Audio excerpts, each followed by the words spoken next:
Psamétique Ier est un pharaon de la 26e dynastie ayant régné de -664 à -610 avant notre ère.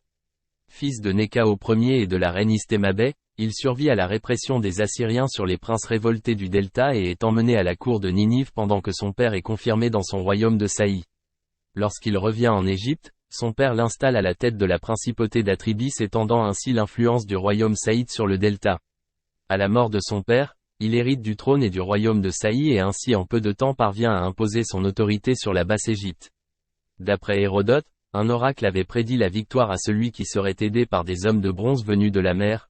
Or à cette époque auraient débarqué dans le delta des pirates venus d'Ionie et de Carie qui portaient des armures en bronze, chose nouvelle pour les Égyptiens. Psamétique Ier décide aussitôt d'engager ses guerriers dans son armée, devenant des mercenaires au service de Pharaon. C'est sous son règne que fut créé l'emporion de Naucratis, par des marchands grecs de Corinthe et d'Ionie. Dès le début de son règne, avec l'appui du roi Gygès de Lydie et de mercenaires ioniens et cariens, il obtient la soumission des différents princes régionaux du Delta et d'Héracléopolis, ville stratégique de Moyenne-Égypte, proche du Fayoum, carrefour des flux caravaniers et fluviaux, et à la faveur des troubles de succession du trône d'Assyrie, réunifie l'Égypte en l'an 8 de son règne. À Thèbes, où les liens avec les Couchites étaient fortement affirmés, il fait reconnaître son pouvoir en contraignant en l'an 9 de son règne la divine adoratrice, Couchite Amenardis II, à adopter pour sa succession sa fille Nitocris, -657.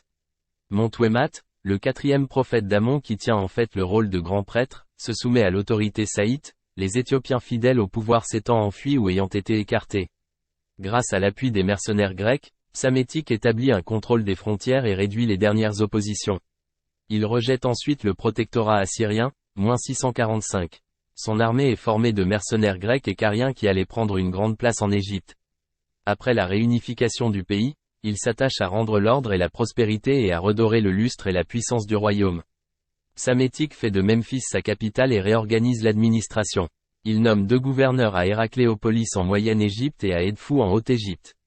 Il rétablit la puissance militaire en encadrant l'armée par des Grecs et la flotte par des Phéniciens. D'après Hérodote, Psamétique Ier aurait été à la rencontre des Scythes, ayant envahi la Syro-Palestine après leur victoire sur les Mèdes, et les aurait persuadés de rebrousser chemin sans s'attaquer à l'Égypte en les priant d'accepter ses présents. À sa mort, après 54 ans de règne, c'est son fils Néchao II qui lui succède.